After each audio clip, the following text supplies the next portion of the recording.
إن الحمد لله نحمده ونستعينه ونستغفره ونؤمن به ونتوكل عليه ونعوذ بالله من شرور أنفسنا ومن سيئات أعمالنا من يهده الله فلا مضل له ومن يضلل فلن تجد له وليا مرشدا وأشهد أن لا إله إلا الله وحده لا شريك له ولا ضد ولا ند ولا مثيل له ولا مثال له وأشهد أن سيدنا ومولانا ومعلمنا ومرشدنا ومخرجنا من الظلمات إلى النور محمدا عبد الله ورسوله أرسله الله بالحق بشيرا ونذيرا وداعيا إلى الله بإذنه وسراجا منيرا فقد بلغ الرسالة وأدى الأمانة ونصح الأمة وكشف الغمة فترك أمته على المحجة البيضاء ليلها كنهارها لا يزيغ عنها إلا هالك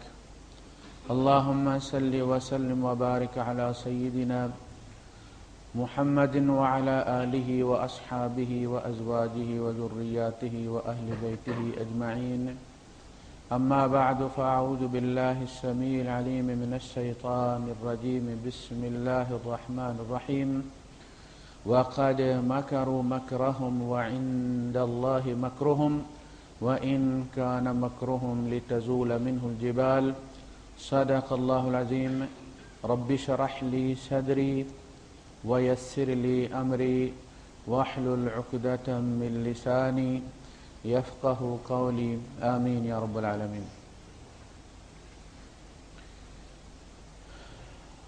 یہ جو آیہ کریمہ میں نے آپ کے سامنے ابھی تلاوت کی ہے، اس میں اللہ پاک نے یہود کی فطرت بیان کی ہے کہ یہ مکر میں، چالوں میں، سازشوں میں اپنا ثانی نہیں رکھتے،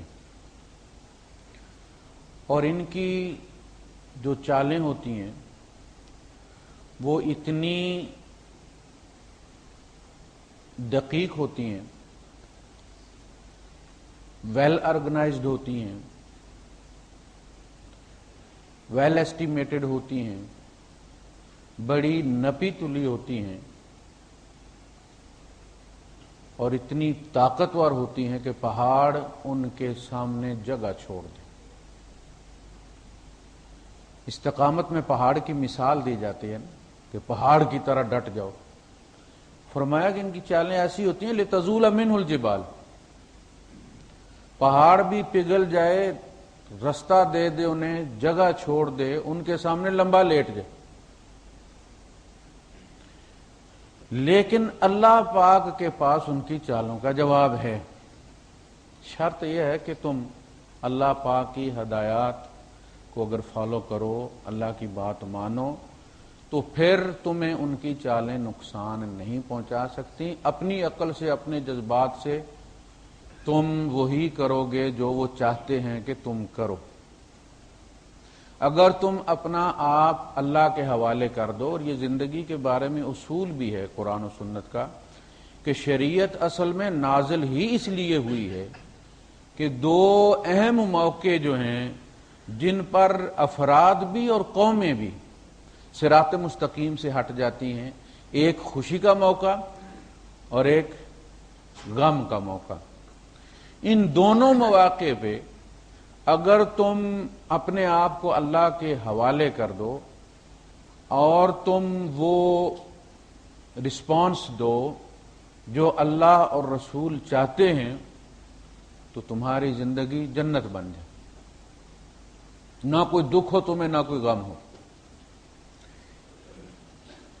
اصول یہ ہے کہ ہماری زندگی میں جو کچھ بھی ہو رہا ہے چھوٹے معاملے سے لے کر بڑے معاملے تک، شادی سے لے کر طلاق تک، جائیداد کی خرید و فروخت، زمینوں کے جھگڑے، مقدمات پر، اسکول میں کلاس روم سے لے کر بازار میں دکان تک 10% وہ ہوتا ہے جو آپ کے بس میں نہیں ہوتا، اور 90% وہ ہوتا ہے جو آپ خود کریٹ کرتے۔ 10% ایکشن پر ڈیپینڈ کرتا ہے، ایکشن سے ہوتا ہے جو آپ کے بس میں نہیں، اور 90% آپ کے ری ایکشن سے ہوتا ہے۔ یعنی اگر آپ اپنے آپ کو کنٹرول کر لیں تو گویا آپ نے مسئلے پر 90% قابو پا لی۔ اچھا، اس کی مثال بھی دیتے ہیں کہ فرض کریں آپ صبح اٹھے اور آپ نے آفس جانا ہے، آپ ناشتہ کرنے بیٹھے تو بچی جو ہے اس سے چائے گر گئی آپ کی شرٹ پر۔ اب پہلے تو آپ نے بچی کو ڈانٹا کہ تم اندھی ہو، تمہیں نظر نہیں آتا ہے، اور اس کے بعد آپ نے بیوی کو ڈانٹا کہ تم نے پیالی یہاں رکھی کیوں تھی کنارے پر۔ اب بچی نے رونا شروع کر دیا، آپ اوپر گئے، یونیفارم بدلی کیا نئے سرے سے، نیچے آئے، بچی نے ناشتہ ہی ختم نہیں کیا، وہ تو رو رہی ہے، ناشتہ کون کرے گا، اور اس کے بغیر بس نکل گئی ہے۔ اب آپ نے بچی کو بھی ڈراپ کرنا ہے، آپ 20 منٹ لیٹ ہو گئے، بچی کو آپ نے گاڑی میں ڈالا، اسکول ڈراپ کر کے آفس جانا ہے، جہاں 30 کلومیٹر لمٹ ہے سپیڈ کی، آپ 40-50 مار رہے ہیں، پولیس آپ کے پیچھے لگ گئی، انہوں نے روک لیا آپ کو۔ اب آپ کو $50 جرمانہ بھی ہو گیا۔ اسکول پہنچے، بچی گاڑی سے نکلی اور دوڑتی ہوئی غصے میں اسکول چلی گئی۔ آپ آفس پہنچے تو لیٹ پہنچے آپ، اور وہاں جا کے آپ نے دیکھا تو بریف کیس آپ گاڑی چھوڑ آئے جس میں سارے ڈاکومنٹس پڑے ہوئے تھے۔ وہ جو کام آپ نے آفس کا کیا تھا، جن پارٹیوں سے ملنا تھا، جو رات کو تیاری کی تھی، وہ تو آپ گھر چھوڑ آئے۔ اب سارا دن آپ آفس میں اپنے جو بھی آپ کے سب آرڈینیٹ ہیں، آپ کے ماتحت ہیں، ان پہ سارا دن گرجتے برستے رہے۔ گھر واپس آئے آپ شام کو تو گھر کا ماحول ٹینس ہے، نہ بیوی منہ لگا رہی ہے، نہ بچی کو لفٹ کرا رہی ہے، ساری رات اسی ٹینشن میں گزر گئی۔ تو بات کیا ہوئی؟ اس میں آپ کس کو بلیم کریں گے؟ پولیس والے کو؟ بچی سے چائے گر گئی تھی نا، یہ تقدیر تھی، بس اتنی ساری بات۔ اس کے بعد جو سلسلہ شروع ہوا وہ آپ نے شروع کیا۔ ہاں، بچی کو کہہ بھی سکتے کوئی بات نہیں بیٹا، دھیان سے کرتے ہیں، آپ جاتے جا کے شرٹ بدلی کر کے آتے، اتنی دیر میں بچی ناشتہ کر، جب روتی نا تو ناشتہ کرتی نا، پھر وہ ناشتہ کرتی تو اپنی اسکول بس میں چلی جاتی، آپ کو ڈراپ کرنے کی ضرورت نہیں تھی، آپ آرام سے بریف کیس لیتے اور دفتر چلے جاتے۔ یہ سارے جو باقی واقعات ہوئے ہیں، یہ سارے ہمارے ری ایکشن نے کریٹ کیے۔ تو 10% مسائل ہمارے بس میں نہیں ہوتے، کسی دوسرے سے سرزد ہوتے ہیں، 90% ہم اپنے ری ایکشن سے کریٹ کر لیتے اور بعد میں شرمندہ بھی ہوتے ہیں ہم، جب بعد میں ہم سوچتے ہیں تو شرمندہ بھی ہوتے ہیں۔ تو شریعت یہ چاہتی ہے کہ آپ ایکشن کو تو نہیں روک سکتے اس لیے کہ وہ دوسرا کر رہا ہے، آپ نہیں کر رہے، لیکن آپ ری ایکشن کو کنٹرول کر سکتے۔ لوگ جو غصے میں طلاق ہو گئی، تو طلاق کوئی گالی تھوڑی ہے، طلاق تو شرعی حکم ہے، شریعت کے احکام کے ساتھ ہی ہوگا نا، نافذ ہوگا وہ۔ تو غصے میں تو گالی دی جاتی ہے، طلاق تو نہیں دی جاتی۔ یورپ والے آپ کہتے ہیں جی بڑے غصے والے جی شراب پیتے ہیں، جن کا دماغ کام نہیں کرتا، طلاق کے معاملے میں کتنا کام کرتا ہے، وہ 2 سال الگ ہو جاتے ہیں، پتہ چل جاتا ہے گزارا ہو سکتا ہے کہ نہیں ہو سکتا، دونوں کے پتے کھل کے سامنے آ جاتے ہیں، اس کے بعد دوبارہ اکٹھے ہو جاتے ہیں، نہیں تو کورٹ میں کیس کر دیتے ہیں طلاق کا کہ جی یہ چیزیں مجھے چاہیے، یہ چیزیں میں دے سکتا ہوں، اور وہ کیس کے دوران ہی نفع نقصان آدمی سوچ لیتا ہے اور دوبارہ وہ کیس واپس ہو جاتا ہے۔ ادروائز بعد میں معاملات کچھ نہیں ہوتے، سارا کچھ طلاق سے پہلے طے ہو جاتا۔ ہمارے یہاں کچھ بھی طے نہیں ہوتا، بس گالی دے دیتے، یعنی طلاق نہیں، یہ شریعت کا حکم نہیں، یہ گالی ہے، اور پھر اس کے بعد روتے پھرتا بچے کون رکھے گا، وہ رکھے گی تو خرچہ کتنا دینا ہے، میں رکھوں گا تو اتنے بچوں کے ساتھ دوسری بیوی کہاں سے لاؤں گا، لوگ کون بچی دیتا ہے وہ اتنے بچے والوں کو، اب پھر حلالے ہوتے پھرتے ہیں۔ تو اگر پہلے ہم سوچ سمجھ کے چلتے تو یہ سارے سلسلے نہ ہوتے۔ تو شریعت یہ چاہتی ہے کہ جب آپ ری ایکشن کریں تو آپ اپنے جذبات سے ہٹ کر اللہ اور رسول کے حوالے کر دیں اپنے آپ کو، فردوہ الی اللہ والرسول، اسے اللہ اور رسول کے حوالے کر دو، اور وہ جس طرح کہتے ہیں تم اس طرح کرو۔ اور اس میں پھر چونکہ وہ جانتے ہیں، انسانی جذبات و احساسات سے آگاہ ہیں، اللہ پاک فیوچر جانتا ہے، اگر ہم ان کی ہدایات پر عمل کریں گے تو مسائل پیدا نہیں ہوں گے۔ اس وقت جو سلسلہ ہمارے یہاں چل رہا ہے وہ توہین رسالت کا ہے، اور یہ کوئی نیا نہیں ہے، ہر مہینے 2 مہینے 4 مہینے کے بعد یہ سلسلہ ہوتا رہتا ہے، اور پیچھے اگر آپ پلٹ کر جائیں تو آسمانی کتابیں بھری ہوئی ہیں ان چیزوں سے، یہ کوئی نئی چیز نہیں ہے، اور انہوں نے صرف ہمارے رسول کے ساتھ نہیں کیا، انہیں تعجب یہ ہوتا ہے کہ یہ لوگ اتنے سینسیٹیو کیوں ہیں۔ وہ اپنے رسولوں کی فلمیں بناتے ہیں، ننگی فلمیں بناتے ہیں، ان پہ الزامات لگاتے ہیں۔ میں نے رات کو بھی عرض کیا تھا کہ ہمارا جو قرآن حکیم ہے وہ اکثر ان کے نبیوں کی صفائی پیش کرنے میں گزر گئے۔ نبی تو وہ ہمارے بھی ہیں نا، لیکن ایمان کی حد تک، شریعت کی حد تک نہیں۔ ہم عیسیٰ علیہ السلام کو مانتے ہیں، ان کی شریعت کو نہیں مانتے۔ ہم موسیٰ علیہ السلام کو مانتے ہیں، وہ اللہ کے رسول تھے، ہم ان کی شریعت کو نہیں مانتے۔ ہم شریعت مانتے ہیں محمد مصطفیٰ صلی اللہ علیہ وسلم۔ تو قرآن حکیم ان کے رسولوں کی صفائی پیش کر رہا ہے، حضرت مریم کی صفائی پیش کر رہا ہے، عیسیٰ علیہ السلام کی، داؤد علیہ السلام کی، سلیمان علیہ السلام کی، ایوب علیہ السلام کی، موسٹلی جو ہے وہ اسی پہ تبصرے کر رہا ہے، اور کہہ رہے ہیں ایسا نہیں ہے جیسے تم کہتے ہو، ایسا نہیں، تم جھوٹ بولتے ہو ان کے بارے میں، وہ اللہ کے بندے تھے، انہوں نے کبھی خدائی کا دعویٰ نہیں کیا، وہ ہم سے مانگ کر لیتے تھے، وہ کانوا من عبادنا الصالحین تھے، وہ صابرین تھے، جس طرح کہ تم بد کردار کہتے ہو، میں ایسے بندے رسول نہیں چنتا۔ تو جب وہ اپنے رسولوں کا احترام نہیں کرتے تو ہم یہ توقع کریں ہمارے رسول کا وہ کریں گے۔ تو میں نے رات کو مثال دی، ایک بندہ اپنے باپ کو قتل کر دیتا اور میں اس لیے اسے لڑوں کہ میرے ابا کو اس نے سلام نہیں کیا۔ جب وہ اپنے باپ کے ساتھ اس نے یہ کچھ کر دیا ہے تو میں اپنے باپ کے لیے اسے کیسے توقع رکھوں؟ اپنے رسولوں کے ساتھ جو انہوں نے کیا ہے، قرآن حکیم بھرا ہوا ہے۔ وَإِذْ قَالَ مُوسَىٰ لِقَوْمِهِ يَا قَوْمِ لِمَ تُؤْذُونَنِي وَقَدْ تَعْلَمُونَ أَنِّي رَسُولُ اللَّهِ إِلَيْكُمْ، اے میری قوم تم مجھے کیوں اذیت دیتے ہو جبکہ تم جانتے اور مانتے ہو کہ میں اللہ کا رسول ہوں۔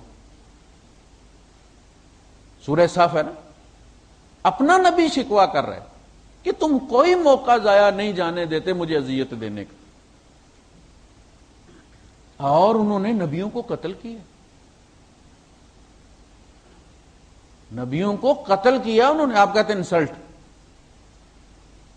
نبیوں کے خلاف چالیں چلی،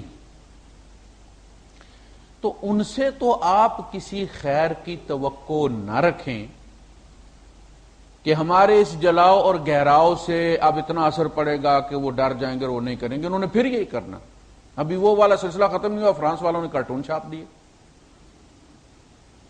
انہیں پتہ چل گیا نا کہ یہ ہماری چڑ ہے، ہمیں اگر انگاروں پہ رکھنا۔ اللہ پاک نے فرمایا جس چیز سے تمہیں اذیت ہوتی ہے اس پہ انہیں بڑی خوشی ہوتی ہے، ان تصبکم سیئۃ یفرحوا بها، وہ بغلیں بجاتے ہیں جس چیز سے تمہیں اذیت ہوتی ہے، تکلیف ہوتی ہے۔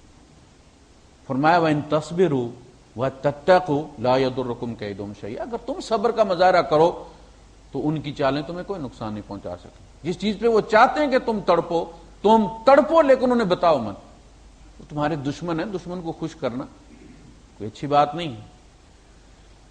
ہمارے جب بھائی میرے قتل ہوئے تو والد صاحب نے رونے نہیں دیا کسی کو کہ اس سے انہیں خوشی ہوگی دشمنوں کو، جس دن ان کا بیٹا پھانسی لگ کے آئے گا اس دن ہم اپنے کو بھی روئیں گے، اس لیے کہ وہ بھی رو رہے ہوں گے، ہم بھی پھر روئیں گے، اکیلے رونے میں مزہ نہیں۔ تو دشمنوں کے ساتھ اس طرح معاملہ کیا جاتا ہے، انہیں خوش نہیں کیا جاتا۔ اچھا، مسئلہ یہ نہیں ہے، تکلیف تو ظاہر ہے جس شخص کے دل میں رائی کے دانے کے برابر بھی ایمان تھا، تکلیف اسے ہوئی ہے۔ اس میں گورے اور کالے، چھوٹے اور بڑے کی کوئی نہیں، مشرق سے لے کر مغرب افریقہ سے لے کر انڈونیشیا تک ایک آگ لگی ہوئی ہے لوگوں کو، اور نیک اور بد کی بھی کوئی تمیز نہیں ہے، سارے لوگ سڑکوں پہ ہیں، ان پڑھ اور پڑھے لکھے کی بھی کوئی تمیز نہیں ہے، ہر ایک کو اذیت ہوئی۔ نبی کے ساتھ ہمارا رشتہ کچھ ایسا ہے کہ اگر وہ اللہ کی توہین کرتے ہیں تو ہمیں اتنی تکلیف نہیں ہوتی، اللہ ان کا بھی ہے۔ ایک باپ کے اگر 5-7 بیٹے ہو نا، تو اگر ایک بیٹا جو ہے وہ باپ کی انسلٹ کرتا ہے تو دوسرے بھائی پھر خاموش ہی رہتے ہیں، پیو تو اس کا بھی ہے نا۔ ہاں، دوسرا کو جب دیتا ہے تو پھر تکلیف ہوتی ہے، باہر والا، لیکن جب اپنا ہی بیٹا کر رہا ہوتا ہے کوئی اس کا بھی ابا ہے۔ تو ہمارا بھی جو معاملہ ہے وہ یہ ہے کہ رسول تو وہ سب کے ہیں، ہمارے رسول اللہ ہمارا بھی، لیکن وہ رب العالمین ہے، ان کا بھی رب ہے، ان کو بھی پال رہا ہے، اور وہ انسلٹ کرتے ہیں۔ لیکن جب نبی کی بات آتی ہے تو پھر بات صرف ہم تھا، اس لیے کہ امت ہم ہیں، وہ امت نہیں ہے۔ تو اب وہ جو رد عمل ہے وہ ہمیں کیسے دینا چاہیے؟ ہمارا ایک ٹرینڈ ہو گیا ہے، یہ صرف اس معاملے پہ نہیں ہے، احتجاج کا ہمارا ایک ٹپیکل طریقہ ہے کہ ہمیں اگر کوئی بجلی کی شارٹیج ہوتی ہے ہم کھمبے توڑ دیتے ہیں، ٹرانسفارمر ہم توڑ دیتے ہیں، دفتر ان کے توڑ دیتے ہیں، تو اسے بجلی نکل آتی ہے۔ بھائی چلیں، آپ نے اخروٹ توڑا تو اندر سے کچھ نکلا نا، فائدہ ہو گیا آپ کو، تو ٹرانسفارمر میں سے بجلی نکل آئی ہے۔ وہ ٹرانسفارمر پھر خریدا جائے گا، کچھ پھونک مار کے اس کے اوپر آیا قیمت، اس کو اب نہیں جوڑا جا سکتا، اور آپ کے یہاں نہیں بنتے، آپ امپورٹ کرتے ہیں۔ آپ یہ سارا کچھ توڑ تاڑ کے اپنی حکومت کو مجبور کرتے ہیں کہ وہ بھیک لینے۔ دیکھیں نا، جو بچے زیادہ فرمائشیں کرتے ہیں پھر ان کی ماں کو دوسروں کے گھروں میں برتن دھونے پڑتے ہیں، پھر جا کے دوپٹہ پھیلانا پڑتا ہے پھر۔ تو اسی طرح آپ توڑ پھوڑ کرتے ہیں تو اس کو پھر ٹھیک کرنے کے لیے بھیک مانگنی پڑتی ہے۔ کن سے؟ انہی سے جن کے خلاف آپ بڑی غیرت کا مظاہرہ کر رہے ہیں، بڑے غصے کا مظاہرہ کر رہے ہیں، انہی کے قدموں میں جا کے بھیک مانگتے ہیں۔ تو اس میں ایک تو ہمیں ادب آداب سیکھنے چاہیے احتجاج کے۔ احتجاج یورپ والوں نے بھی کیا ہے۔ اب دیکھیں، یو کے اسلامک مشن والوں نے سیرت پر کتابیں بانٹی کہ چونکہ اب ساری دنیا کا فوکس نبی کریم صلی اللہ علیہ وسلم پر ہے تو وہ جاننا چاہتے ہیں، تو انہیں آپ کتابیں دیں، حضور کی سیرت کی کتابیں دیں۔ جب وہ حضور تک پہنچیں گے تو اسلام تک پہنچ جائیں گے۔ وہ جو اقبال نے کہا کہ مصطفیٰ برساں خیشرا کہ دین ہما اوست، اپنے آپ کو مصطفیٰ تک پہنچا دو، اس لیے کہ دین سارے کا سارا وہی ہے۔ قرآن کہاں سے آیا؟ انہوں نے کہا یہ قرآن ہے، انہوں نے ڈکٹیٹ کروایا ہے، انہوں نے لکھوایا ہے اور کہا کہ یہ اللہ کی کتاب ہے، اس سورت کا نام یہ ہے۔ اللہ سے کسی نے نہیں سنا، جبریل سے کسی نے نہیں سنا۔ دین ہما اوست، شریعت نکلی اس منہ سے، کلام اللہ کا ہے، لیکن اللہ ان کی آواز میں بولا ہے۔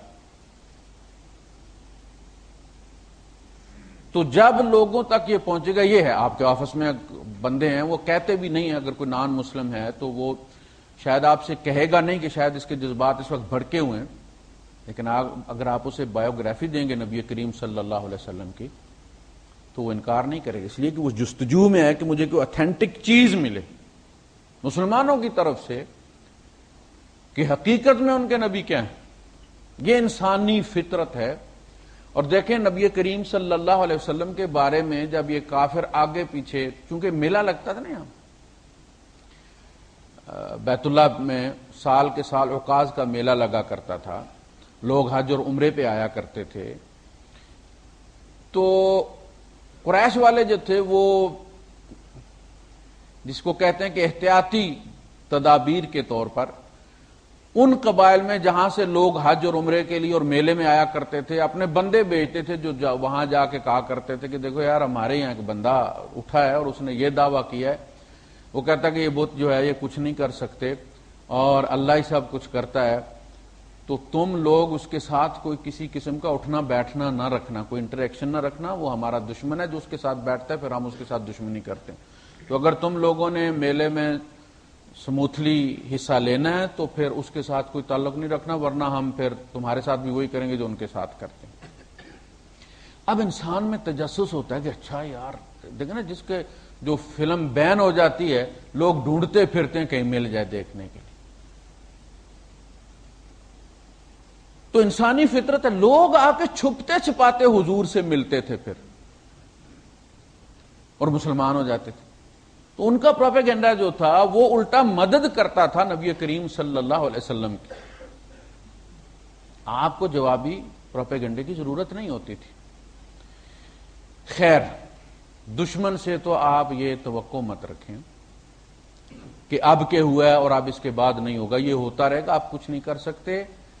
آپ اگر یہ چاہتے ہیں کہ ان کے یہاں یہ قانون بن جائے کہ کسی رسول، کسی نبی، کسی مذہب پر کوئی توہین آمیز بات نہیں کی جائے گی، تو یہ کبھی نہیں ہوگا، اس لیے کہ وہ صرف ہمارے نبی کی بات نہیں ہے، سارے نبیوں کی بات ہے۔ وہ ہمارے یہاں جو قانون رسالت بنا ہوا ہے، جس کو قانون توہین رسالت وہ کہتے ہیں 295C، وہ اس کو ختم کرانے کے در پہ ہیں، حالانکہ اس میں نبی کریم صلی اللہ علیہ وسلم کا نام ہی نہیں لکھا ہوا، سارے نبیوں کا۔ ہمارے لیے سارے نبی ہمارے ایمان کا حصہ ہیں، ان میں سے کسی کا انکار، کسی کی توہین کفر ہے۔ ہم نے اس میں مینشن ہی نہیں کیا نبی کا نام۔ سارے انبیاء کی توہین جو ہے وہ قابل دست اندازی پولیس ہے۔ وہ ہمارے یہاں زور لگا رہے ہیں کہ اس کو ختم کریں، اپنے یہاں وہ کرتے ہیں۔ اور پھر دیکھیں، بکاری 100 بھی ہو جائیں، دینے والا ایک بھی ہو، تو بکاری تو مانگنے والے ہوتے ہیں نا، وہ اس پہ لڑتے رہیں گے کہ اس کو 10 ملیں مجھے 2 ملیں، اس کو 50 ملیں مجھے 20 ملیں، وہ آپس میں اسی پر لڑتے رہیں گے کہ اس دفعہ مصر کو اس نے کتنی امداد دی، 6 ارب، یار ہمیں صرف 2 ارب بھی دیا ہے۔ ہم ہیں کیا؟ کوئی زمانہ تھا، یہ جو ہمارا ایک مسئلہ یہ بھی ہے کہ جتنے ریفرنسز ہم لیتے ہیں نا اپنے مسائل کے لیے، وہ اس زمانے کی کتابوں سے لیتے ہیں جب ہم 3 بر اعظموں پر حکومت کرتے تھے۔ سمجھ لگی ہمارا مسئلہ کیا ہے؟ ہم جب بھی جائیں گے نا کہ فلاں کتاب میں یہ فتویٰ لگا ہے اور ہارون الرشید کو امام مالک نے یہ کہا ہے، تو ہارون الرشید اس وقت اسپین سے لے کر افریقہ سے لے کر یہاں تک آپ کے ہندوستان تک حکومت کرتا تھا۔ کل کی بات ہے، یہ جو لندن میں دھکے کھا رہا ہے، واپس نہیں آنے دیتے اس کو، فوجی جوان، یہ وہی ہے نا، باتیں آج بھی کرتا ہے نا، آج اس کی بات کی کوئی ویلیو ہے؟ یہ وہی ہے۔ اگر آپ آج کے دور میں امام ابو حنیفہ، امام مالک بھی ہوتے نا، تو ہماری عام مسجد کے امام سے زیادہ ان کی کوئی ویلیو نہیں تھی، فتوی جاری کرنا تھا انہوں نے، عمل کوئی نہیں ہونا تھا۔ ہر چیز ڈی گریڈ ہو جاتی ہے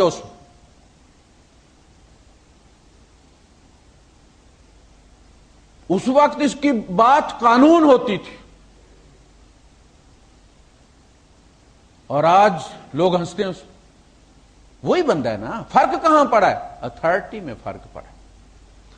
ہم معزول ہو گئے امامت سے، لیکن ہم فتویٰ کوٹ کرتے ہیں اس زمانے کا جب ہم 3 بر اعظموں پر حکومت کرتے تھے، دنیا مجبور تھی وہ سوچنے پر جو ہم چاہتے تھے اور وہ کرنے پر جو ہم چاہتے تھے، جدھر ہم چلتے تھے زمانہ ادھر چلتا تھا۔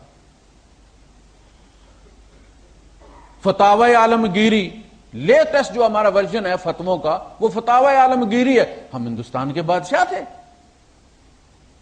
اس کے بعد کیا ہوا؟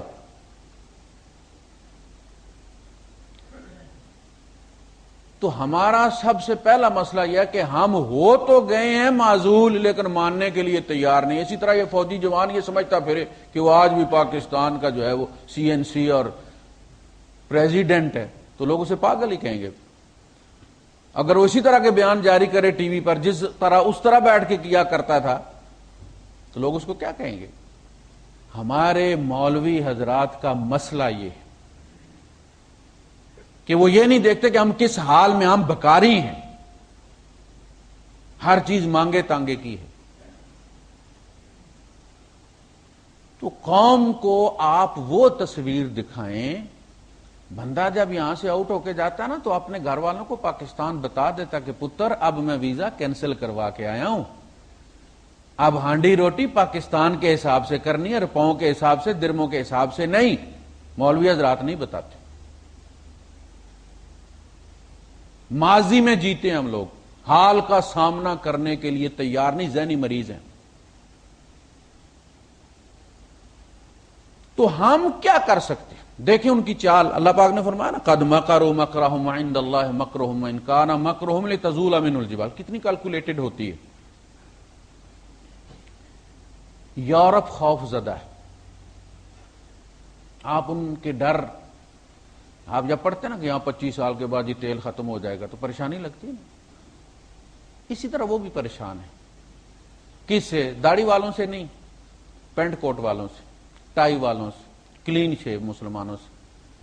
اس لیے کہ یہ لوگ پڑھے لکھے لوگ وہاں جا کے جابز کر رہے ہیں، پروفیشنلز ہیں، ان کے اسپتالوں میں بیٹھے ہیں، ناسا میں بیٹھے ہیں، اور نسلیں چلی آ رہی ہیں، اولاد بڑھتی چلی جا رہی ہے، اور انہیں ڈر یہ ہے کہ آئندہ 20 سال کے اندر ڈومینیٹ کریں گے مسلمان، ووٹ سے فیصلہ کریں گے ہماری حکومتوں. انہوں نے کہا کہ 2020 تک مسلمان، اس وقت سب سے بڑی اقلیت ہیں جرمنی میں، وہ کہتے ہیں یہ 60% ہو جائیں گے، اور ان کی پارلیمنٹ ان کی ووٹوں سے چنی جائے گی.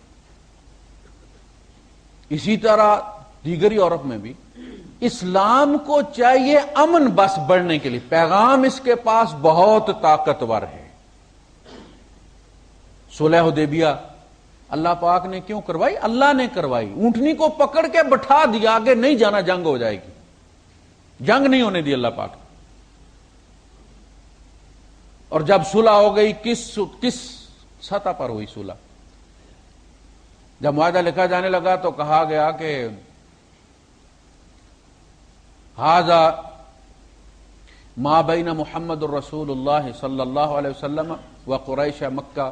تو انہوں نے کہا کہ صاحب صبر کریں، ہم یہ محمد رسول اللہ ہم آپ کو اگر مان لیں اور سائن کر دیں تو جنگ ہی ختم، پھر ہم آپ کو روکیں کیوں؟ پھر تو ہم مسلمان ہو گئے.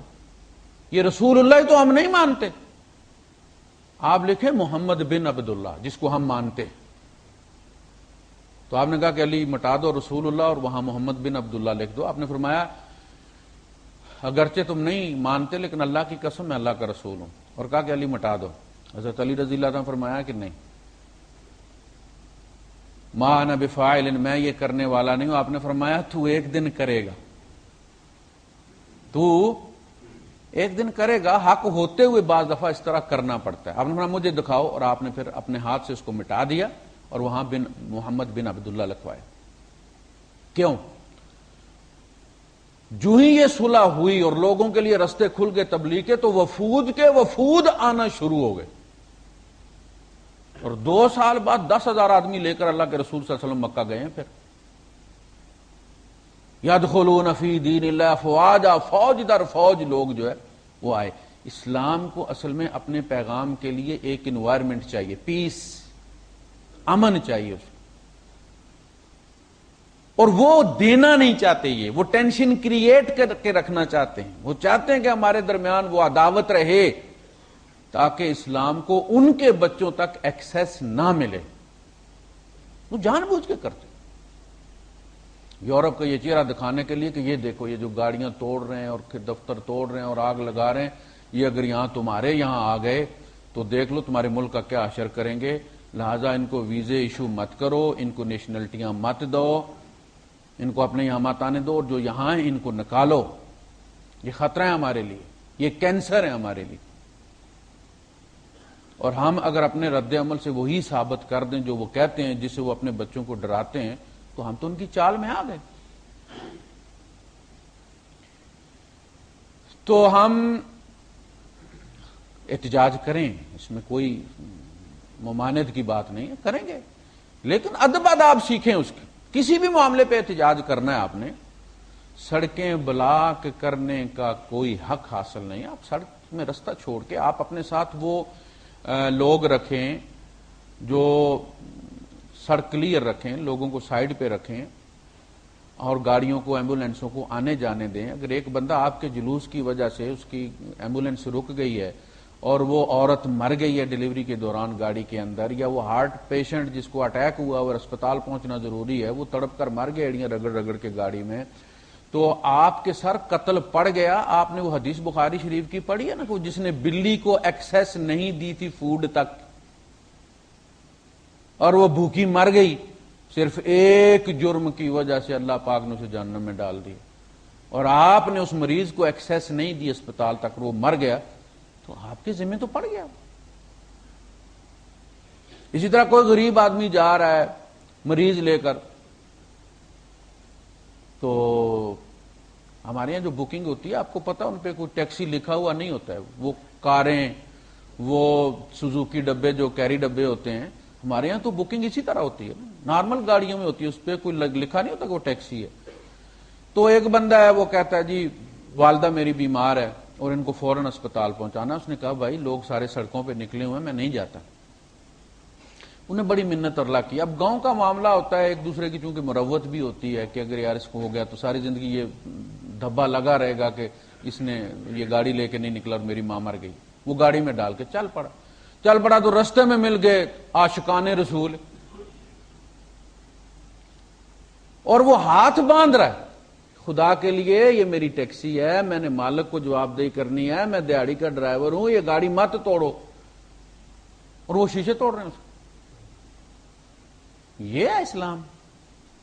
وہ گاڑی کس کی تھی؟ صدر صاحب کی تھی، آپ کے وزیر خارجہ کی تھی، آپ کے وزیر اعظم کی تھی، ایک غریب آپ جیسا آدمی تھی. یہ ہے اسلام. تو اس میں ادب و آداب سکھانے چاہیے. آپ احتجاج کریں لیکن آپ کا احتجاج کسی مسلمان کے لیے نقصان دہ نہ ہو. اللہ کے رسول صلی اللہ علیہ وسلم نے تو کہا کہ اگر تم چلتے ہو تو تیر کا نوک والا حصہ اپنے ہاتھ میں پکڑ کے چلو، سامنے کر کے مت چلو، کسی کو چبھ نہ جائے. تو ہم نے اس معاملے میں اپنے نبی کے کتنے حکم توڑے. میں نے رات کو بھی عرض کیا تھا کہ توہین کس کو کہتے ہیں؟ توہین عدالت کس پر لگی ہے؟ جس نے عدالت کا حکم نہیں مانا، اگرچہ اعتراف کرتا رہا کہ ہم بڑا احترام کرتے، لیکن لگ گئی نا کہ آپ نے حکم نہیں مانا، پریکٹیکلی آپ نے کر دیا. ہم آپ کی بات پر نہیں آپ کے عمل پر یقین رکھتے. اسی طرح جو مسلمان اللہ اور رسول کی بات نہیں مانتا اصلاً وہ اللہ اور رسول کی توہین کرتا ہے اور اس کی جواب دہی ہونی. تو اس سلسلے میں جو طریقہ بتایا گیا، آپ دیکھیں قرآن، میں نے عرض کیا تھا کہ اگر ہم چلنا چاہیں تو قرآن حکیم اور سنت ہمیں کہیں بھی کسی اندھیرے رستے پہ چھوڑ نہیں دیتی کہ جی میں یہاں آپ کی رہنمائی نہیں کر سکتی. یہ کتاب قیامت تک کے حالات کے لیے، اور یہ سنت روشنی کا مینار قیامت تک کے لیے. اس سلسلے میں آپ دیکھیں سورہ توبہ آخری سورت ہے نازل ہونے والی، تو اس میں طریقہ یہ بتایا گیا ہے کہ آپ قطع تعلق کر لیں. 3 صحابہ کا کیا گیا نا. کس طرح ہوا؟ حتی اذا ضاقت علیہم الارض بما رحبت وضاقت علیہم انفسهم وظنوا ان لا ملجأ من اللہ الا الیہ. یہاں تک کہ زمین اپنی وسعت کے باوجود ان پر تنگ ہو گئی. وضاقت علیہم انفسهم، اور اپنی جانیں ان پر تنگ ہو گئی، سانس گھٹ گئی. مسلمانوں سے کہا گیا کہ نہ سلام دینا ہے نہ سلام لینا ہے، سلام کا جواب بھی نہیں دینا. حضرت کعب ابن مالک رضی اللہ تعالیٰ فرماتے ہیں کہ میں جب مسجد میں جاتا، دوسرے 2 اصحاب تو بیٹھ ہی گھروں میں گئے، اب یہ جوان آدمی تھے، کہتے میں مسجد میں جب جاتا سلام کرتا اور پھر میں دیکھتا کہ حضور کے ہونٹ ہلے ہیں یا نہیں ہلے جواب کے لیے. جب میں نماز پڑھ رہا تھا تو حضور میری طرف دیکھ رہے ہوتے, جب میں حضور کی طرف دیکھتا تو حضور دوسری طرف دیکھنا شروع کر دیتے, آئی کنٹیکٹ بھی ختم. 40 دن کے بعد ان کی بیویوں کو بھی کہا گیا کہ ان کو چھوڑ دو, کوئی تعلق نہ رکھو ان کے ساتھ. وہ جو بچپن کے دوست تھے, چچا زاد بھائی ان کے, یہ دیوار پھلانگ کر ان کے پاس گئے اور رو کر ان سے کہا کہ تم تو جانتے ہو میں اللہ رسول سے محبت کرتا ہوں, تو تم پھر بھی تم, یعنی جو لنگوٹیے ہوتے ہیں انہیں تو اندر کے خیالات کا پتہ ہوتا ہے نا, ماں باپ کو نہیں پتہ ہوتا, لیکن جو دوستوں کے دوست ہوتے ہیں نا انہیں پتہ ہوتا ہے. تو انہوں نے کہا کہ واللہ و رسولہ عالم, بھائی اللہ اور اس کا رسول زیادہ جانتے ہیں. انہوں نے کہہ دیا تم سے نہیں تعلق رکھنا, تو اس سے زیادہ انہوں نے بات نہیں کی. اس کے بعد جب اللہ پاک نے انہیں معاف کر دیا اور وہ بلاکیڈ توڑا گیا, تو اس کے بعد سارے صحابہ یوں امڈ پڑے, یعنی ان میں دوڑ لگ گئی ان کو بشارت دینے کے لیے. حضرت ابو بکر صدیق رضی اللہ تعالیٰ عنہ دوڑے, عمر فاروق رضی اللہ تعالیٰ اونچی جگہ چڑھ کے وہاں سے آواز دی, اے مالک تمہیں بشارت ہو, ان تیری توبہ قبول ہو گئی. تو ہر بندہ تو پتہ چلا کہ پیار دل میں اپنی جگہ پہ تھا, لیکن اللہ اور رسول کے حکم پر بلاکیڈ کیا. تو بہترین طریقہ احتجاج کا یہ ہے کہ آپ ان کی کسی چیز کے ساتھ تعلق مت رکھیں سوائے اس کے کہ جب آپ مجبور ہو جائیں. جان بچانے والی دوائیاں ہیں نا, اس میں ہم مجبور ہیں, ان کو بنیاد بنا کر ہم ان کی ہر چیز لینے نہ دوڑیں. جس چیز پہ اس ملک کا نام دیکھیں اس کو ایسے اٹھا کے ساتھ, جیسے خنزیر کی پلیٹ سے نفرت کرتے ہیں نا, اس طرح. تب پتا چلے گا کہ آپ کے اندر کتنا پیار اور کتنی محبت ہے, چونکہ آپ قربانی دیں گے. دوسروں کی گاڑیاں توڑ کر محبت ثابت نہیں ہوتی. اپنے جذبات کی, اپنی پسند کی قربانی دیں, چھوڑ دیں. یہ چھوڑ دینا بھی مہینہ ہوتا ہے, 15 دن ہوتا ہے, اس کے بعد پھر ہم روٹین پر آ جاتے ہیں. یہ لوگوں کو پتا ہے کہ ہمارے اندر نہ ہماری کرکٹ ٹیم کے اندر کوئی کنسسٹنسی ہے,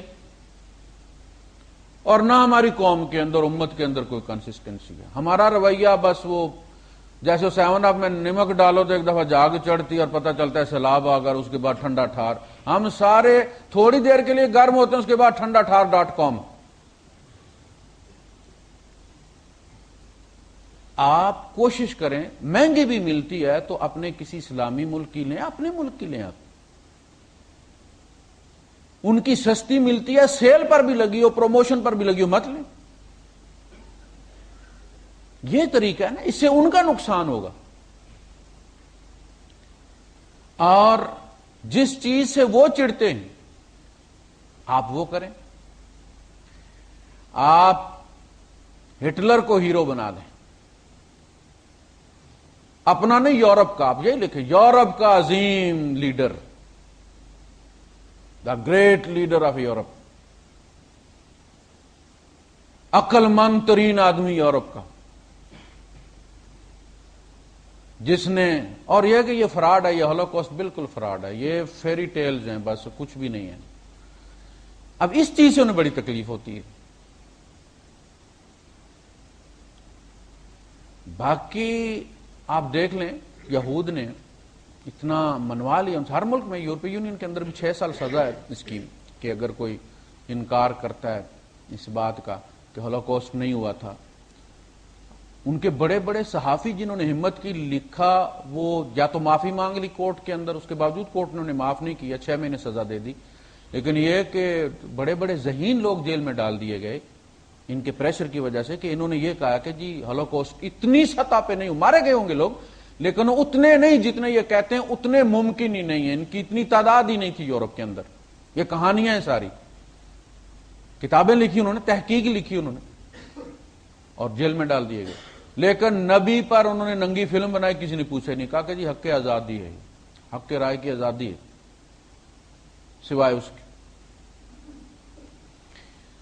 تو ہمارے جو مسلمان بھائی ہر ایک ری ایکشن دے رہا, اپنا فیس بک پہ لوگ شیئر کر رہے ہیں, لانتیں کر رہے ہیں, سارا کچھ, لیکن یہ سلسلہ اس سے ان کو کوئی تکلیف ہے نہیں خاص, سوائے 2 معاملات کے. ایک تو یہ کہ یہ ہٹلر والا معاملہ جس انہیں تکلیف ہوتی ہے، دوسری بلاکیڈ ہے، آپ ان کی چیزوں کا بائیکاٹ کریں تو اس سے انہیں کوئی نقصان ہوگا تو کوئی تکلیف ہوگی۔ اور ہمارے اس رد عمل سے جو ہم نے اپنے ملک میں، آپ دیکھیں سفارتکار جو ہیں ان کو نبی کریم صلی اللہ علیہ وسلم نے تحفظ دیا اپنی حدیث میں۔ آپ غصے میں آ کے انہوں نے کیا کیا ہے، ہم اگر اپنے نبی کا حکم توڑ دیں گے، اور اس پہ کومنٹس دیے ہیں انہوں نے،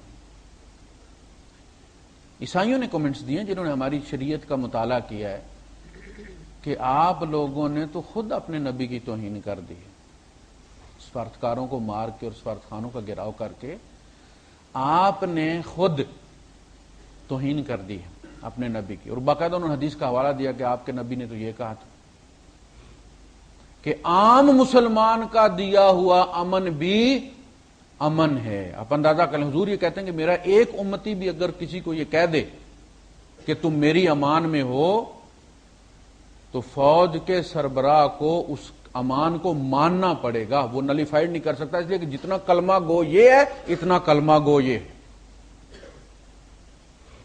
اور ہم نے نبی کی دی ہوئی امان کو اگر توڑ دیا،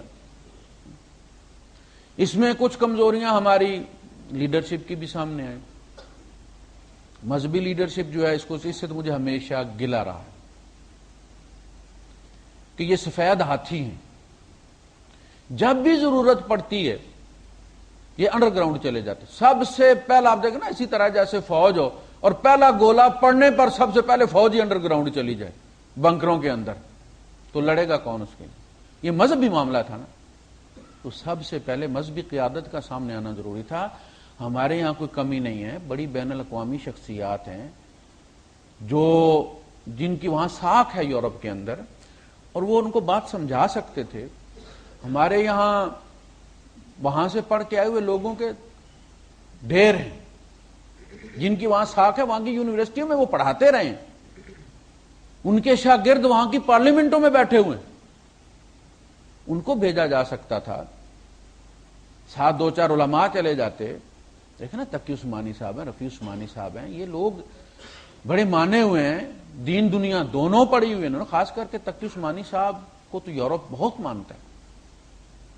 ان کے جو فیصلے ہیں ان کی روشنی میں ان کی جو عقلیت ہے اس کو تسلیم کرتے، تو یہ نام فوراً سامنے آنے چاہیے تھے، ان لوگوں کو پریس کانفرنس کرنی چاہیے تھی، ایک وفد تشکیل دینا چاہیے تھا، ان کا وفد حکومت سے ملتا اور حکومت کو کے ساتھ بیٹھ کے یہ طے کی جاتی اسٹریٹجی کہ ہم کہاں تک جا سکتے ہیں اور ہمیں کیا کیا کرنا چاہیے، اور اس کے بعد قوم سے کہتے کہ آپ بے فکر رہیں، ہم لگے ہوئے ہیں اور ہم یہ کر دیں گے۔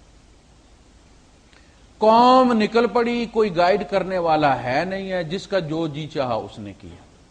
اور یہ حضرات اگر کوئی ٹی وی چینل پہ آتے بھی ہیں تو وہ اس درجے کے مولوی نہیں ہوتے کہ جس درجے کا یہ کرائسس ہے۔ آپ دیکھیں، جب بھی کوئی مسئلہ ہوتا ہے، کوئی فوجی مسئلہ ہوتا ہے، کسی چوٹی پہ کوئی دوسری فوج قبضہ کرتی ہے، آپ کا فوجی ادھر چلا جاتا ہے، یا کوئی اور مسئلہ ہوتا ہے، تو سابقہ جرنیلوں کو بلا کر ٹی وی والے ان کے ویوز پوچھتے ہیں۔ کبھی لانس نائک کو بلا کے انہوں نے نہیں پوچھا کر یہ جو بڑے بڑے جرنیل بیٹھے ہیں جن کے 10-10 منزلہ مدرسے ہیں، یہ کہاں چلے جاتے ہیں؟ جب بھی کرائسس ہوتا ہے، لال مسجد والا ہوا تھا، قوم ساری رات روتی رہی، یہ سوئچ آف کر کے سوتے رہے۔ سیاسی لیڈرشپ لندن جا کے بیٹھ کے کانفرنس ہو رہی، اب بھی یہی ہو۔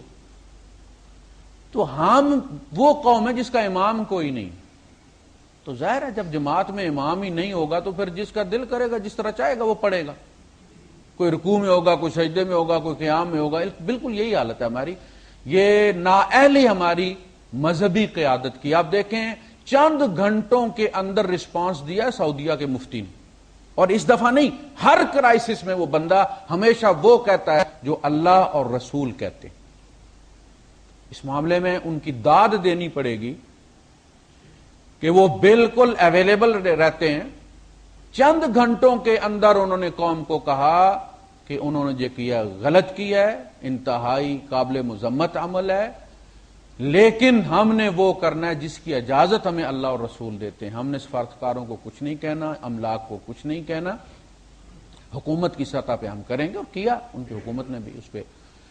تو اس میں جس سطح پہ کام کرنا تھا وہ یہ تھا کہ حکومتیں زور ڈالیں، یو این او میں لے کے جائیں اس معاملے کو، اور کہیں کہ جی اس کا کوئی سلوشن ہونا چاہیے، کوئی حل ہونا چاہیے، کوئی بین الاقوامی. دیکھیں مصر نے کیا کیا، مصر نے ان پر ایف آئی آر درج کر لی اور اب وہ انٹرپول کے ذریعے اس کو طلب کریں گے. اگر سارے 60 اسلامی ممالک ایف آئی آر درج کر لیں اور سارے اس بندے کو طلب کریں تو وہ کہیں سفر کرنے کے قابل نہیں رہے گا. اس لیے کہ ٹرکی جو ہے اس کے ان کے ساتھ بڑے تعلقات.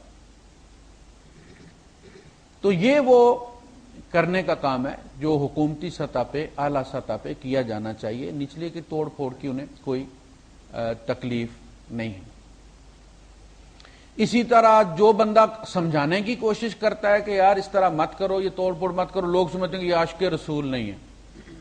کہتے ہو تم تو مانتے ہی نہیں ہو اسلام کو. یہ بھی ایک ٹرینڈ ہے.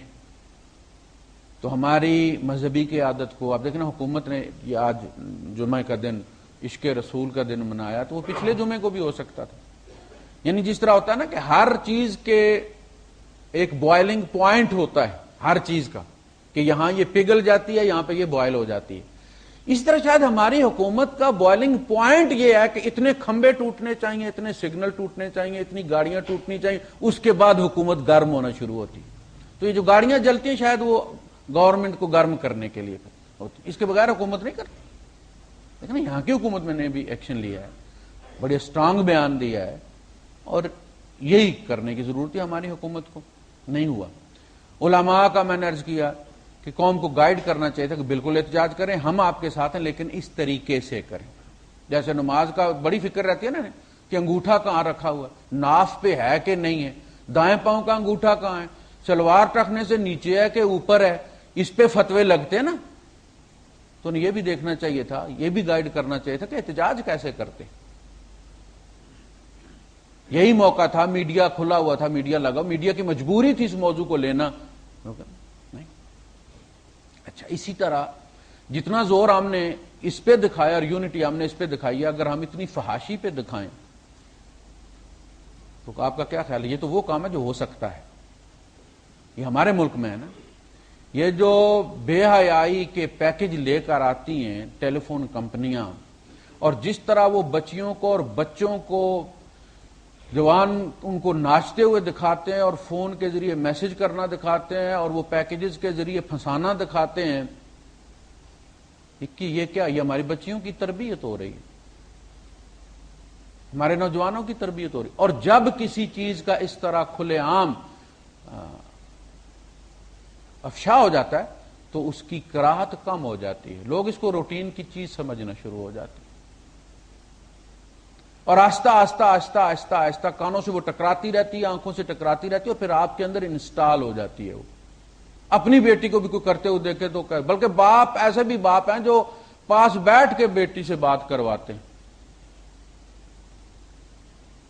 تو اگر یہ سنسیئر ہیں ہماری مذہبی قیادت، یہ ساری جماعتیں، تو یہ گہراؤ ٹی وی اسٹیشنوں کا کیوں نہیں کرتے کہ یہ بے حیائی مت کرو؟ بھائی فون کا پیکج ہے تو وہ بغیر وہ ناچنے گانے کے بھی دکھایا جا سکتا ہے. یہ جو T V channel item song دکھاتے ہیں خبروں کے چینل پر، اس کی کیا ضرورت ہے؟ انٹرٹینمنٹ ان کا ہے نا، ہر ایک کا ہے. جیو کا بھی انٹرٹینمنٹ ہے، دوسروں کا بھی ہے. جس نے دیکھنا ہوگا نا گند، وہ وہاں چلا جائے گا. ہم خبریں دیکھنے بیٹھے ہیں، ابھی تم یہ بتا رہے ہو کہ سیلاب میں اتنے ڈوب گئے ہیں اور کراچی میں اتنی ٹارگٹ کلنگ ہو گئی ہے، اور اس کے ساتھ ہی کنجرو، اور تم ننگی عورتیں دکھانا شروع کر دیتے. تمہیں یہ بھی نہیں پتا کہ ابھی تم نے پہلے کیا کہا ہے، کون سی خبر سنائی ہے، تم نے پوری قوم کو سوگ میں ڈبو دیا ہے، اور ساتھ ناچ گانا تم کر رہے ہو. یہ صرف محرم کے 10 دنوں میں حرام ہوتا ہے. کیوں نہیں گھیراؤ کرتے؟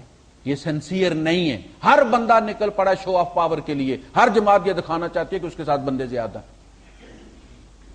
یہ سیاست ہے. اگر تم سنسیئر ہو تو اپنے کپڑے صاف کرو، اپنا دامن صاف کرو، اپنے ملک میں گند ختم کرو جو کینسر بن گیا ہے.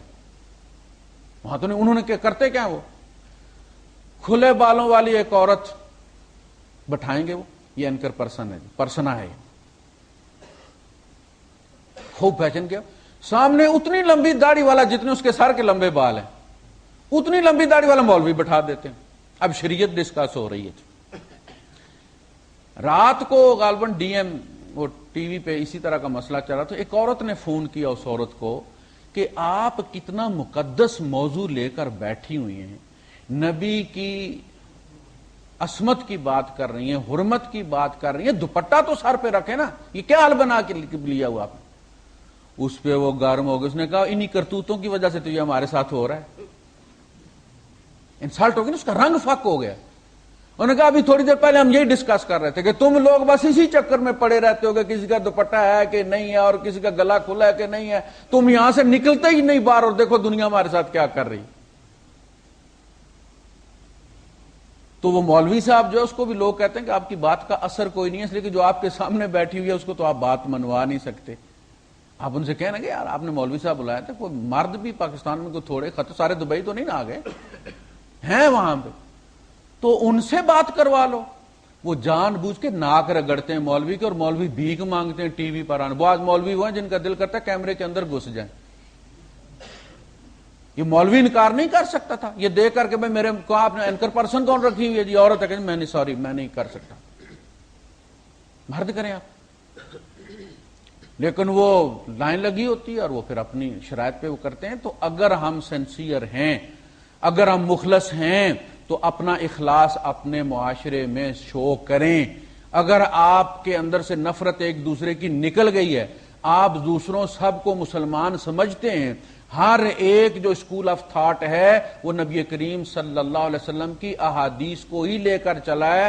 نبی کریم صلی اللہ علیہ وسلم کے مختلف طریقے ہر کام کرنے کے، ان میں سے جس کو جو پسند آیا اس نے وہ طریقہ اختیار کر لیا ہے۔ یہ سارے نبی کے طریقے ہیں، اللہ پاک ان کو مٹنے نہیں دے گا، قیامت تک یہ لوگ کرتے رہیں گے۔ مسجدیں الگ کرنے سے، نفرت کرنے سے کچھ بھی نہیں ہوگا۔ اکٹھا جلوس نکال کے آپ کس کو دھوکہ دے رہے ہیں؟ یخادعون اللہ تحسبهم جميعا وقلوبهم شتى، تم انہیں ایک سمجھ رہے ہو کہ اتنا لمبا جلوس ہے، جبکہ ان کے دل ایک شتى، مشرق میں اور دوسرے کا مغرب میں۔ یہ خلوص و اخلاص آپ پریکٹیکلی شو کریں اپنے رویے میں، دوسروں کو برداشت کریں، دوسروں کی توہین۔ آپ ان کو کہتے ہیں، جب ہم ایک دوسرے سے مناظرے کرتے ہیں یوٹیوب پہ آپ دیکھتے ہوں گے، تو ہم کیا نہیں کہتے، حالانکہ ہم کو پتہ ہے کہ نبی کریم صلی اللہ علیہ وسلم کی حدیث سے وہ بھی ثابت ہے، ہمیں پتہ ہے، اس کے باوجود ہم کیا کیا کرتے ہیں۔ تو یہ یکجہتی سوچوں میں ہونی چاہیے اور عمل میں ہونی چاہیے۔ جو مسجد جس بندے کے گھر کے قریب ہے اس مسجد میں نماز پڑھنے چلا جائے، اس مسجد کا اس پر زیادہ حق ہے۔ یا وہ یہ کہے کہ میں یہاں نہیں جاتا اس لیے کہ یہ درگا دیوی کا ہے، اور میں دوسرے محلے میں جاؤں گا وہ لکشمی جی کا ہے۔ اگر یہ بھی اللہ کا گھر ہے، یہاں بھی سورہ فاتحہ ہی پڑھی جاتی ہے، یہاں بھی اسی کو سجدہ کیا جاتا ہے، یہاں بھی اسی قبلے کی طرف وہی سبحان ربی العظیم ہے، سبحان ربی الاعلیٰ، یہ کسی اور اللہ کی تعریف تو نہیں کر رہا نا۔ یہ چیز ہمارے لوگ کب کہیں گے، مولوی صاحبان کب کہیں گے؟ یہ اتفاق اصلی صورت میں کب آئے گا؟ تو اگر ہم مخلص ہیں اسلام کے ساتھ تو پھر ہم کو اس خلوص اور اخلاص کو اپنے عمل میں شو کرنا چاہیے۔ سب سے پہلے آپ یہ پیکیجز جو ہیں اس کا بائیکاٹ کریں، ان کمپنیوں کا بائیکاٹ کریں، انہیں میسیجز بھیجیں کہ یہ گند ختم کرو، ٹھیک ہے آپ کا پیکیج، آپ بتا دیں کہ یہ فائدہ، لوگ فائدے کے پیچھے جائیں گے، اس کے ساتھ وہ ناچتی ہوئی اور وہ ابرار الحق اور وہ یہ سارا کچھ دکھانا بہت ضروری ہے۔ آنکھ مٹک کے دکھاتے ہیں جو تم، ان کو کیوں نہیں کہتے، ان کا گہراؤ کیوں نہیں کرتے؟ ہمیں اسلام سے کوئی خاص دلچسپی نہیں ہے، ہمیں اصل میں یہ ہماری انا کا مسئلہ بن گیا ہے۔ آپ کو پتہ جب انا ہوتی ہے تو کسی کی مرغی یا گائے یا بھینس کو بھی کوئی برا کہے نا تو قتل ہو جاتے ہیں، انہیں پتا کہ اس نے گائے کو نہیں کہا، اس نے اصل میں مجھے کہا ہے۔ اس نے جو میری گائے کو گالی دی ہے نا، وہ گائے کو نہیں دی، میری ماں کو دی ہے، وہ میری گائے کو۔ کھیتوں میں گائے چلی گئی، اس نے اس کی گائے کو مار دی 2 سوٹیاں، اس کو حق حاصل تھا، بندہ قتل کر دیا، کتے چھوڑ دیے اس کے اوپر۔ ہمارا مسئلہ یہ ہے، رسول کی نہیں، ہمارے رسول کی۔ تو اپنی انا آ گئی درمیان میں، ورنہ اپنے رسول کی تو ہم خود نہیں کرتے توہین۔ کوئی قانون نہیں توڑتے ہم. تو ان کس کو کہتے ہیں؟ میں نے پہلے آپ سے سوال کیا ہے کہ آپ کے وزیر اعظم پر لگ گیا کنٹیمپٹ آف کورٹ. کیا ہوا؟ اس نے کیا کیا؟ حکم نہیں مانا، حالانکہ انکار بھی نہیں کیا اس نے. منافق کی یہ نشانی ہوتی ہے نا کہ کارما کا ہوا انکار ما کا ہوا، کام بھی نہیں کرنا لیکن انکار بھی نہیں. یہ کلی چال ہوتی ہے. جی جی جی اوکے یس باس، بشک نہ کرو اس وقت یس کر دو. تم منافق یہی کرتے تھے، مانتے ہیں احترام کرتے ہیں لیکن حکم پر عمل نہیں ہوا، لگ گئی نا. اب آپ یہ بتائیں قیامت کے دن یہ چیز ہمارے خلاف استعمال ہوگی کہ تم نے کوئی حکم نہیں توڑا، تم مانتے رہے، تم اللہ کو مانتے رہے لیکن اللہ کی تم نے نہیں مانی، تم رسول کو مانتے رہے لیکن رسول کی تم نے نہیں مانی. زندگی کے کسی شعبے میں تم نے کبھی اپنے رسول سے کنسلٹ نہیں کیا کہ اللہ کے رسول میں کیا کروں، اور نبی کے اسوا سے آپ نے کبھی روشنی نہیں لی.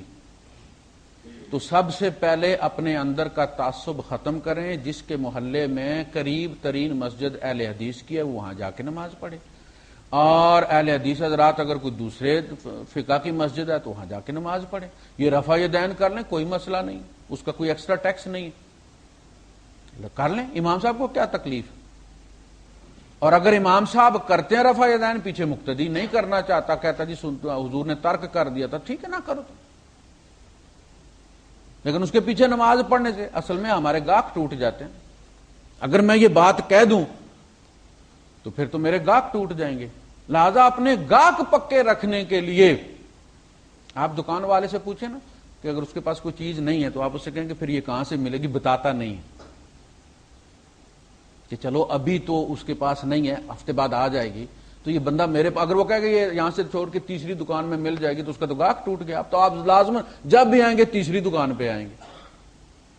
اسی طرح اگر میں کہہ دوں کہ ان کی مسجد میں بھی نماز ہو جاتی ہے تو میرے تو گاہک ٹوٹ گئے. اور پاکستان میں آپ کو پتا کہ نمازیوں سے چندے لے کر امام کی تنخواہ ہوتی ہے. تو پھر وہ جو انتظامیہ وہ کہے گی مولوی صاحب آپ کے فتووں سے تو سارے نمازی بھاگ گئے ہیں، دوسری مسجدوں میں پڑھنا شروع ہو گئے، تو اب آپ چھٹی ہی کریں پھر یا فی سبیل اللہ پڑھائیں.